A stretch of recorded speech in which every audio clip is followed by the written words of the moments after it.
Bueno, lo que vamos a ver en esta unidad o es mejor dicho, la evolución de las doctrinas económicas, la evolución del pensamiento económico. Vamos a ver distintas doctrinas económicas que responden a distintos momentos del pensamiento económico y de la doctrina económica. Fundamentalmente o principalmente lo que ustedes tienen que saber es que la historia o la evolución del pensamiento económico lo podemos dividir en tres etapas fundamentales. La primera etapa es la que se conoce como etapa de los precursores de las corrientes económicas. La segunda etapa es la que se conoce como economía clásica o etapa de la economía clásica.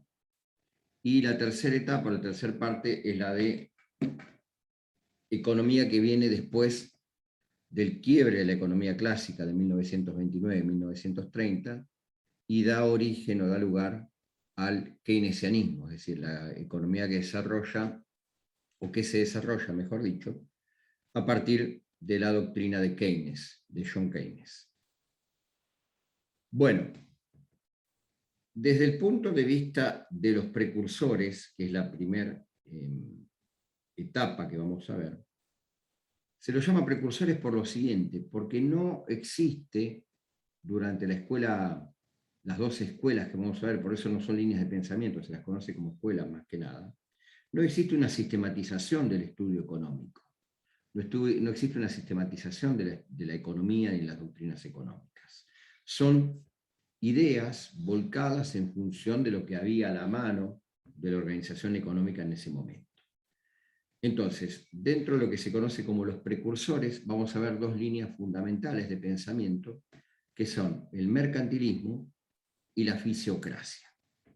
La fisiocracia por lo general se la conoce como una reacción en contra del mercantilismo. Pero vamos a empezar por la primera y después vamos a compartir la pantalla con los PowerPoint. Algo que voy a aclarar, que aclaro siempre, yo les colgué ahí de cátedras virtuales bibliografía para que puedan leer, por ahí es muy amplia, entonces guíense con el PowerPoint en cuanto a las líneas que tienen que leer y a los autores que tienen que leer. Ahora les voy a decir en los clásicos cuáles son los autores que tienen que seguir. Pero bueno, vamos a hablar del mercantilismo, primera línea de pensamiento precursora. ¿Cuál era la característica del mercantilismo? ¿Cuál era la fuente de riqueza de una nación del mercantilismo? El mercantilismo se apoya fundamentalmente en el intercambio de plata y oro, de metales preciosos. La actividad económica fundamental que hace el mercantilismo es el comercio. El mercantilismo se mueve en función del comercio. ¿De qué? De bienes. Y lo primero que apuesta al mercantilismo, o a lo primero que apuesta al mercantilismo, es a la acumulación de riqueza. Los países que se habían conformado, cuando empiezan a formarse los estados nacionales, eran fuertes desde el punto de vista económico y tenían preponderancia sobre el mundo de aquel momento, cuanto más acumulación de oro y plata tenían. ¿Cuáles son los momentos o las ideas fuerza que marcan el mercantilismo? Lo primero es la aparición de los estados nacionales, es decir, el mercantilismo es una corriente de pensamiento económico que se da a partir de la aparición de los estados nacionales. Primera cuestión que tienen que tener en cuenta. La segunda cuestión que hace el mercantilismo es el medio a partir del cual se intercambiaban bienes y servicios. Y acá tiene gran preponderancia la navegación, es decir, la escuela o la corriente de pensamiento mercantilista se asienta o se apoya fundamentalmente en la actividad vinculada al comercio a partir de la navegación. Y el tercer elemento que consideraban los mercantilistas era el enriquecimiento del país a través de la mayor acumulación de dinero o de poder en plata y oro que se volcaba o se traspasaba en lo que es una acumulación de poder. Por eso el mercantilismo se preocupa de lo que se conoce como el balance de pagos, el superávit del balance de pagos. Hay una cuestión que hace el mercantilismo que tiene que ver con el horror o la desconfianza o el desprecio por los bienes. ¿Qué significa esto? el Estado interviene, ahora vamos, Andrea, a Florencia, ahora muy buena pregunta. Habla del horror a los bienes. Los mercantilistas hablan del horror a los bienes porque dicen que no hay que acumular bienes, o las naciones no tienen que acumular bienes, salvo que sean bienes potencialmente transformables. Es decir, no importaban bienes, se apoyaban en la producción de bienes, porque los bienes significaba menor producción interna. Entonces, lo importante para los mercantilistas era no la producción interna, o solamente se apoyaban en la importación de bienes, solamente con la importación de bienes eran para producir bienes finales y así intercambiarlos y recibir plata y oro. Esperen que tengo un chat. A partir de que nos empieza el mercantilismo llega, mejor dicho, empieza después de los 1500 y llega hasta el 1700, principios de 1800, cuando se da la economía clásica. Vamos, ahora sí, permítanme que apague esto, estoy con el celular compartiendo. Vamos ahora sí al famoso PowerPoint, para que ustedes tengan una visión un poquitito más gráfica de todo esto. Bien, mercantilismo, principio básico, generación de riqueza. Generación de riqueza. ¿Cuáles eran los tres problemas del mercantilismo? Los tres problemas, acá está el siglo XVI, siglo XVII. Los tres problemas que abordaba el mercantilismo, a partir de los cuales se preocupaba el mercantilismo. El comercio internacional, es decir, los mercantilistas se apoyaban en el intercambio comercial a nivel mundial. El balance de pagos, que debería ser positivo, es decir, fomentando las exportaciones, y con el balance comercial, que es el resultado financiero, generando importaciones para después exportar. Esto es lo que yo les decía como horror a los bienes. Los mercantilistas no estaban en favor de la importación de bienes, solamente se importaban bienes que fueran necesarios para producir bienes finales que después se exportaban, que es lo que dice acá. Pero bueno, el principio básico para el mercantilismo es que la riqueza de un país se basa en el comercio, y esa riqueza genera mayor flujo comercial. Acá tenemos las causas de aparición del mercantilismo, que yo les decía. La aparición de los estados nacionales, es decir, el mercantilismo es una fuerza de estados, no es una fuerza de grupos o de ciudades, ya cuando hay autonomías nacionales. Se da porque la autoridad de la Iglesia, que hasta las cruzadas había sido muy fuerte, acá ya no tiene tanta preponderancia, entonces los estados tienen una cierta autarquía en lo que al comercio y al intercambio comercial refiere. Auge de la navegación y el comercio exterior. ¿Qué quiere decir esto? Que el medio o el móvil de utilización para intercambiar bienes fundamentalmente, no servicios, es a partir de la navegación. Quien tenía la preponderancia sobre los mares tenía la preponderancia sobre el mundo económico, a partir de mayor influencia sobre las reglas comerciales. Y la acumulación de capital. Esto es fundamental. Para los mercantilistas, la acumulación de capital se traduce en acumulación de plata y oro, de metales preciosos, no de bienes. Por eso está lo que viene más adelante, el famoso concepto del horror a los bienes, que es lo que teníamos acá, horror a los bienes. Es decir, acá lo que les decía hoy, minimizar la importación de bienes para después intercambiarlos y producir bienes finales y así exportarlos. Porque con esa exportación los mercantilistas lograban un mayor o mejor posicionamiento en el orden internacional.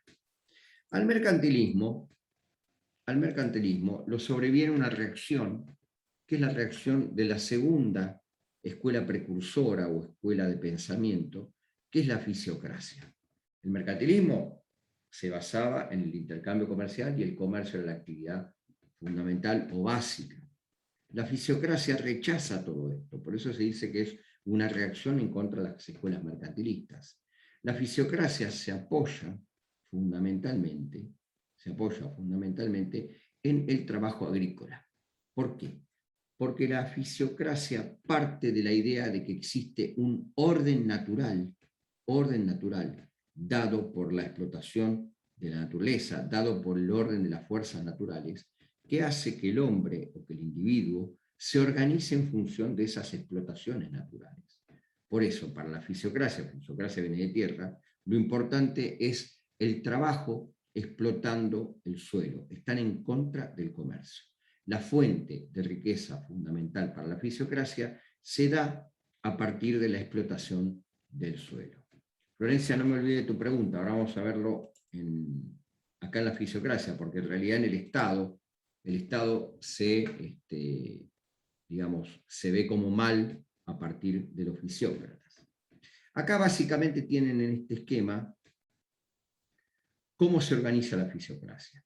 La tierra produce alimentos, es decir, hay un orden natural de producción de alimentos, y de ese orden natural se debe servir la economía para crecer y ser próspera.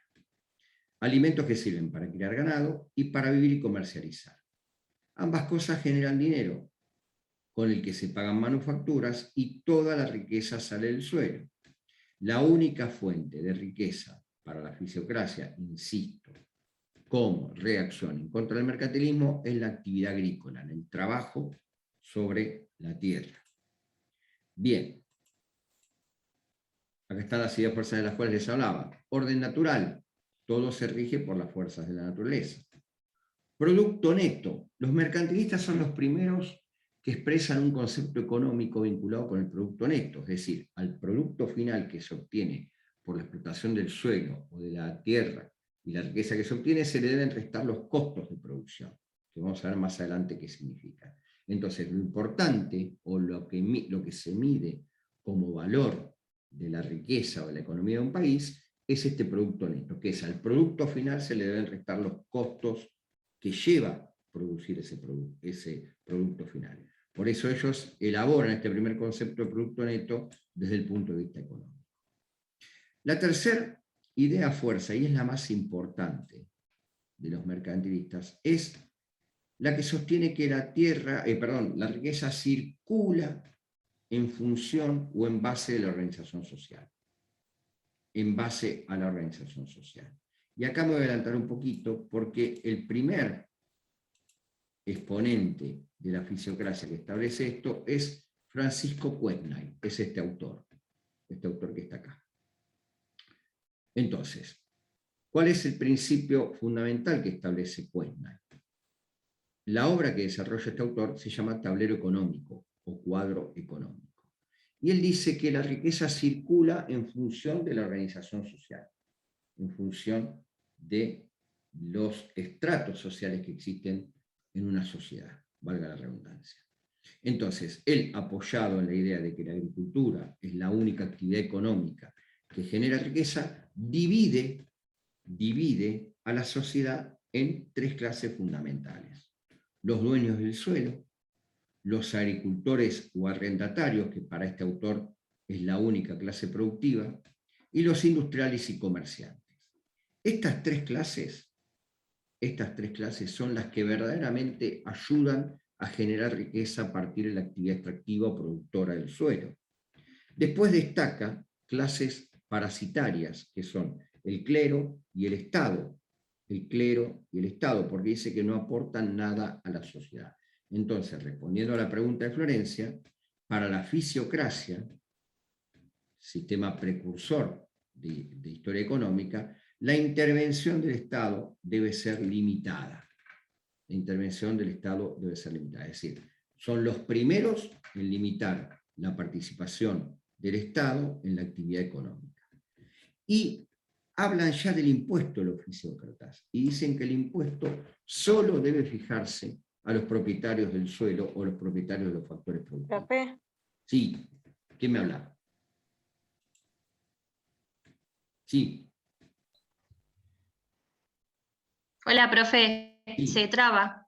Sí, está muy inestable internet. No importa, yo estoy grabando, así que la grabación no se va a trabar, quédate tranquila. Ah, listo. Pero sí, está muy inestable internet, no sé por qué se corta. Bien, les pido disculpas, pero es lo que hay. Seguimos, entonces, clase muy accidentada. Yo les decía que el principal exponente de la escuela fisiócrata es Francisco Quesnay, que es el primero que elabora una doctrina económica basada fundamentalmente en una actividad extractiva como es la actividad agrícola-ganadera.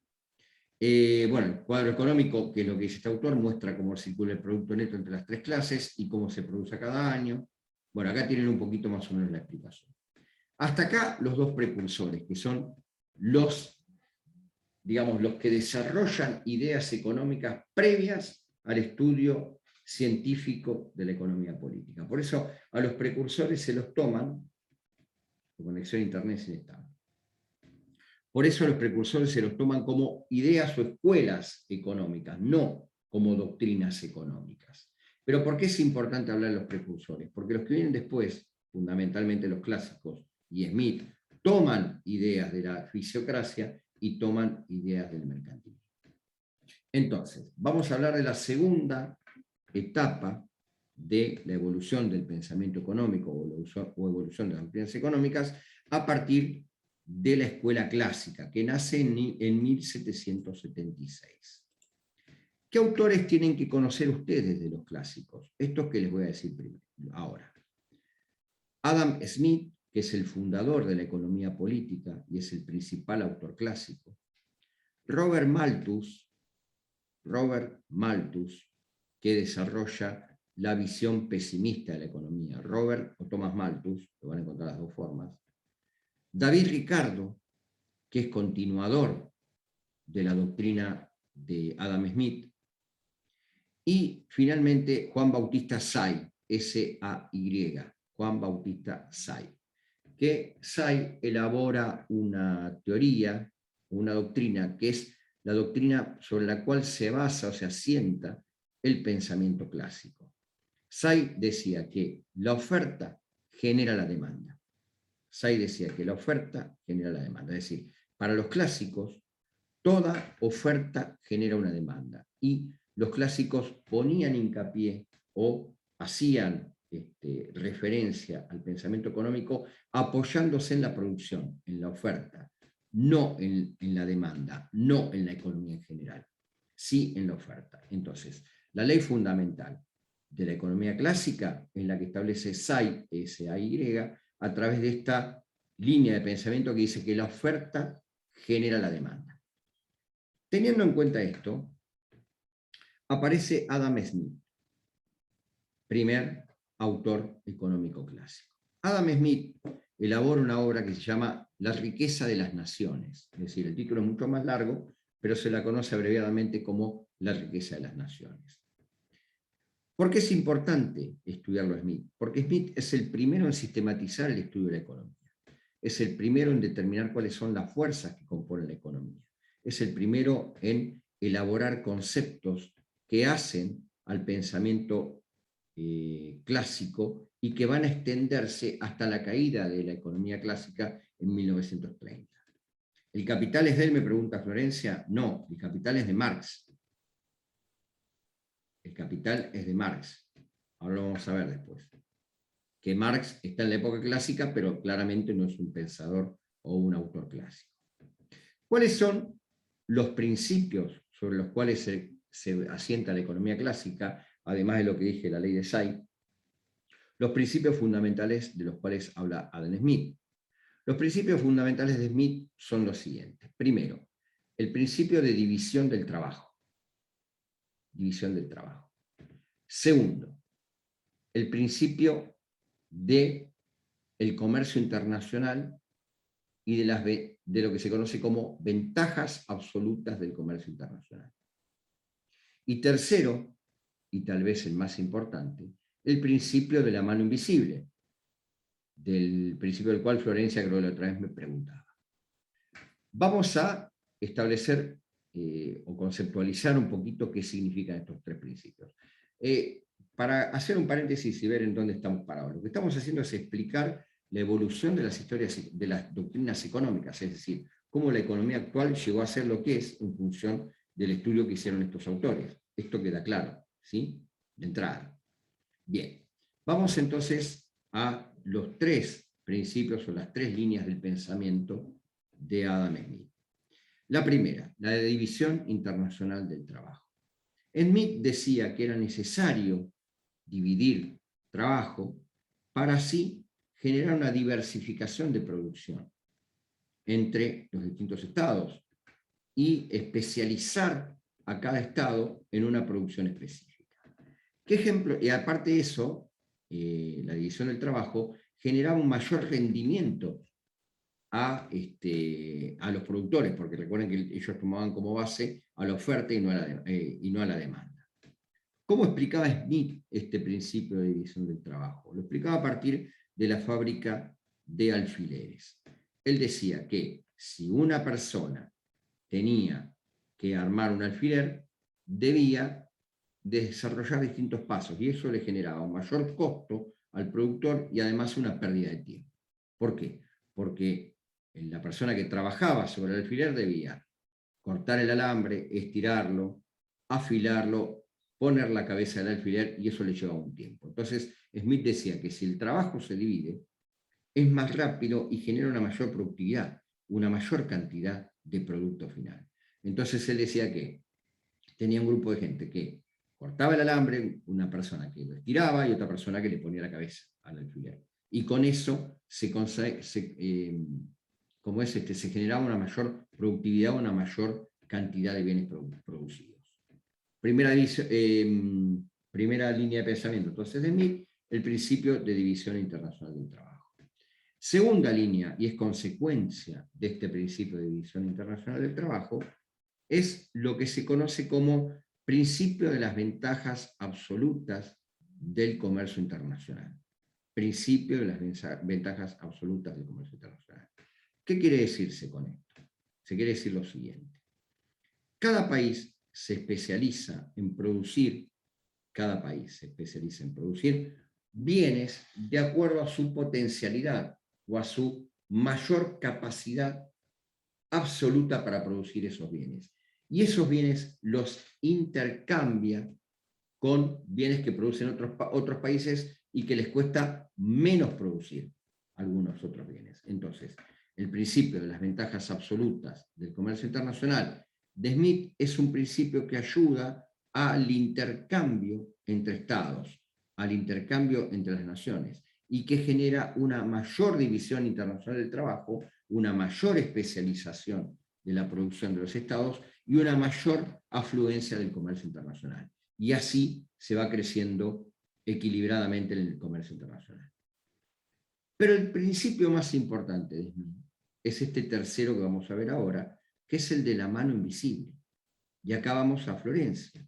El principio de la mano invisible, desarrollado por Smith y aceptado por los clásicos fundamentalmente, es aquel principio que deja librado todas las fuerzas productivas y todo el funcionamiento de la economía a la mecanización que surge del funcionamiento del mercado.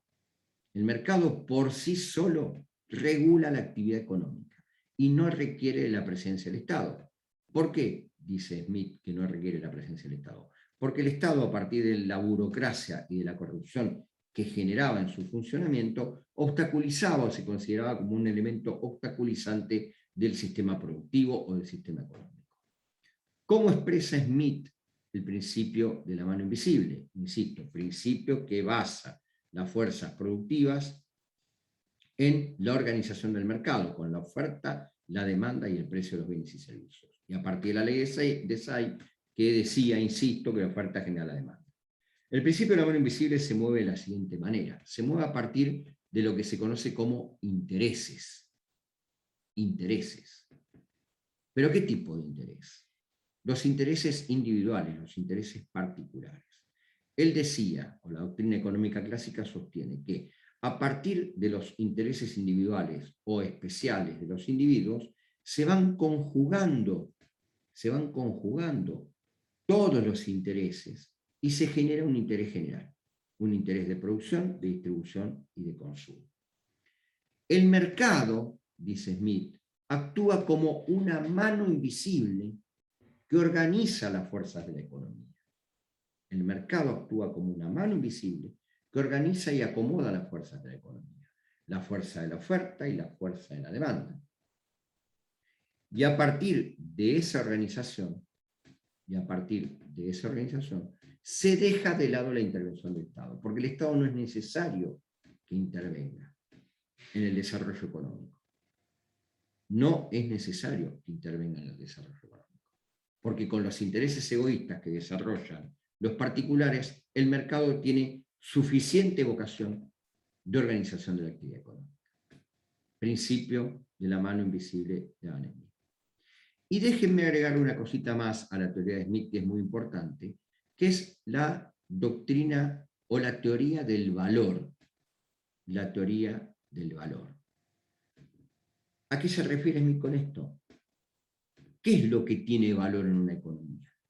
¿Qué es lo que tiene valor en un bien que ayuda a satisfacer una necesidad? ¿Cómo se otorga el valor de los bienes? Entonces, Smith dice que el valor de un bien tiene dos acepciones bien diferenciadas: el valor de cambio y el valor de uso. El valor de cambio y el valor de uso. El valor de uso, vamos a empezar por el último, el valor de uso es aquel valor del bien que se utiliza para satisfacer una necesidad. Cuando uno utiliza un bien y satisface una necesidad, está utilizando el valor de uso, que da ese bien. Pero lo importante para la ciencia económica no es en sí el valor de uso, sino el valor de cambio. Y el valor de cambio es el que le asigna el valor del mercado al bien final que se pone en el mercado. Y ese valor de cambio se obtiene a partir de una fuerza única, que es la fuerza del trabajo. Entonces, Smith expresa la teoría del valor de los bienes que todos consumimos a partir del trabajo. La única fuerza productiva que otorga valor a los bienes, específicamente valor de cambio para la economía clásica, es el trabajo. Es decir, el trabajo enfocado como medida de valor, otorgada a un bien determinado. Por eso se habla de valor de cambio y de valor de uso. El uso, cuando se satisface la necesidad; el cambio, cuando ese bien entra al mercado y es intercambiado. Hasta ahí Adam Smith. Adam Smith fallece y lo sucede, o continúa su obra, un segundo autor clásico que se llama David Ricardo. David Ricardo es continuador de la obra de Smith y desarrolla dos postulados muy claros dentro de la economía clásica. Un postulado tiene que ver con el comercio internacional propio de los mercantilistas, por eso digo que los clásicos toman algo de los precursores, en este caso los mercantilistas, y otro postulado tiene que ver con la fisiocracia, que es una teoría que vamos a describir ahora. Entonces, David Ricardo, para ordenar la conversación, toma dos postulados distintos. El primero, referido al mercantilismo, es lo que se conoce como teoría de la ventaja comparativa del comercio internacional. Teoría de la ventaja comparativa del comercio internacional. Esto lo toman de los mercantilistas. Hablaban ¿Puede del repetir comercio. Sí. varias palabras porque se fue todo, perdón? ¿Desde No dónde sé. no escuchaste? ¿Desde que dije buenas tardes?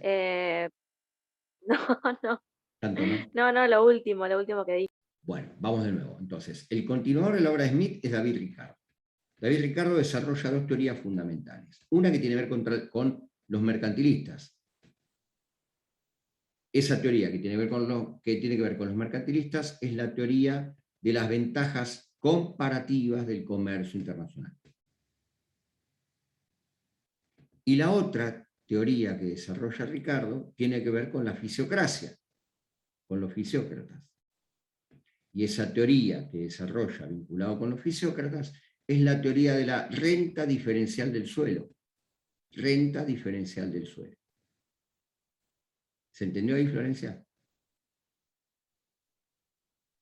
Sí, gracias. Bueno, sigo entonces. Vamos a la primera de las dos teorías que elabora Ricardo. Vamos a la de teoría de las ventajas comparativas del comercio internacional. Fíjense que su antecesor, Smith, tomaba la idea de las ventajas absolutas y este toma las ventajas comparativas. ¿Dónde está la diferencia? La diferencia está en lo siguiente. David Ricardo, que continúa la idea de Smith, se anima a comparar la competitividad y los costos de producción de una economía. Por eso habla de teoría de las ventajas comparativas del comercio internacional. ¿Y qué dice David Ricardo? Que una nación va a producir bienes que le cuesten menos y va a intercambiar con otra nación bienes que le cuesten más producir. No se preocupen porque con esto vamos a volver a la bolilla 7, no se preocupen. Pero lo que es importante de David Ricardo es esta teoría del comercio internacional, las ventajas comparativas, que dice lo siguiente: un país que le cuesta menos producir un bien, lo producirá y lo intercambiará con otro país que produce bienes que le cuesta menos producir como destino final. Por ejemplo, Argentina, ¿qué produce? Supongamos que produce vidrio y computadoras. Y Uruguay produce exactamente lo mismo. Pero a Argentina le cuesta 5 pesos producir vidrio y 20 pesos producir computadoras. Y a Uruguay le sale a la inversa. Le sale 5 pesos producir computadoras y 20 pesos producir vidrio. ¿Cómo interactuarán estos dos países en el comercio internacional? Argentina producirá lo que le cuesta menos, vidrio, y le comprará a Uruguay lo que le cuesta más, computadoras. Y Uruguay hará exactamente lo mismo, pero a la inversa. Uruguay producirá computadoras a menor precio y le comprará a Argentina vidrio porque le cuesta más producir vidrio. Entonces, comparando las dos actividades, pero fundamentalmente los costos de producción de las dos actividades, es que se entrelaza el comercio internacional. ¿Se entiende de dónde surge el concepto de ventajas comparativas? De comparar dos actividades y los costos de producción de esas actividades. Primera teoría del clásico David Ricardo, extraída del mercantilismo o escuela precursora mercantilista. La segunda teoría o doctrina en la cual se apoyan las ideas de David Ricardo es extrapolada de la fisiocracia y tiene que ver con la renta diferencial del suelo. Renta diferencial del suelo.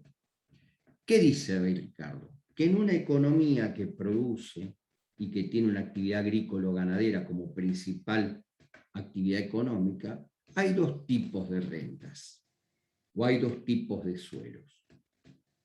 Suelos más fértiles y suelos menos fértiles. Habrá que propiciar, dice Ricardo, la explotación de los suelos más fértiles. ¿Por qué? Porque son los que me van a dar más riqueza, son los que me van a generar mayor productividad, son los que me van a generar mayor utilidad para el sistema económico. Y los suelos de menor riqueza habrá que explotárselos cuanto menos los costos de producción sean utilizados para esos suelos. Es decir, cuanto menos cueste explotarlos, habrá que explotarlos. Cuanto más cueste, habrá que dejarlos. Entonces, la renta diferencial se basa en la división de dos tipos de suelos, más fértiles y menos fértiles. La economía va a aflorar, va a surgir y se va a estabilizar a partir de la explotación de los suelos más fértiles, porque son los que cuestan menos mantener, hay menos costos de mantenimiento de esos suelos y son los que más ganancia me van a otorgar. Entonces, la economía para Ricardo, autor clásico, crece en función de esa ventaja comparativa del comercio internacional por un lado y de la explotación de los suelos fértiles por el otro. David Ricardo, continuador de la obra de Smith. Hay un cuarto autor, porque ya tenemos Bautista Say, Smith y Ricardo, y hay un cuarto autor que se llama Robert Malthus o Thomas Malthus. A Thomas Malthus se le otorga un apodo o una forma de ver la economía, a partir de la cual se dice que él es un pesimista de la actividad económica. Malthus elabora lo que se conoce como visión pesimista de la actividad económica. ¿En qué sentido? En que él ensaya lo que se conoce como principio de la población, o ensayo sobre el principio del crecimiento de la población. Esa es su obra fundamental. Thomas Malthus era un pastor anglicano, un hombre de fe, un hombre de la iglesia, y él dividía a la sociedad y el ritmo de crecimiento de la sociedad de la siguiente manera. Él decía que la sociedad crece de una manera y la provisión de alimentos crece de una manera distinta. Llega un momento en el cual esas dos formas, o esas dos visiones de la economía, van a chocar. ¿En qué sentido? En el sentido siguiente. ¿Cómo se multiplica la población? Por eso él escribe lo que se llama como ensayo sobre el principio de crecimiento de la población. ¿Cómo se multiplica la población? De una forma geométrica. 2, 4, 8, 16, 32, 64. Es decir, la población se va multiplicando de manera geométrica. Y los bienes que surgen de la actividad económica se multiplican de manera aritmética. 1, 2, 3, 4, 5, 6. ¿Dónde está la diferencia para ustedes? ¿Qué puede llegar a pasar en la relación entre los bienes de cambio o bienes de uso que genera una economía y la cantidad de gente que tiene que apropiarse de esos bienes? Va a haber una dicotomía, va a haber una diferenciación, ¿no es cierto? ¿Qué va a pasar fundamentalmente con aquellos bienes que sirven para alimentarse? ¿Van a alcanzar o no van a alcanzar para toda la población? Van a faltar bienes para la cantidad de población, dice Luciano. ¿Cómo, Pablo, perdón?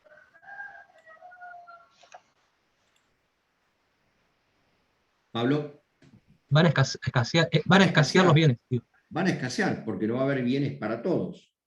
No va a haber bienes para todos. Se va a generar una falta de provisión de bienes para toda la población por esta diferenciación de crecimiento. Entonces, ¿cómo lo solucionamos este tema para este hombre de la iglesia, hombre de fe y hombre creyente?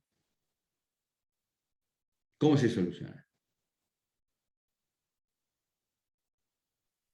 generando... Controlando el crecimiento de la población. ¿Qué, Florencia? No, digo decir cualquier cosa. Generando trabajo, decir, pero no sé si tiene que ver. No es una cuestión de trabajo. No es un tema de trabajo, es un tema de provisión de bienes. ¿Se entiende? Porque vos podés aumentar el trabajo, pero la cantidad de bienes que producís sigue siendo aritmética. 1, 2, 3, 4. ¿En China no pasa algo así? Sí pasó algo así, Lara, pasó. Escúchenme, queda menos de un minuto. Nos conectamos I10 y seguimos con esto. Voy a ver si puedo estabilizar un poco internet. ¿Sí? Dale, profe. Mil disculpas, les pido 1000 disculpas.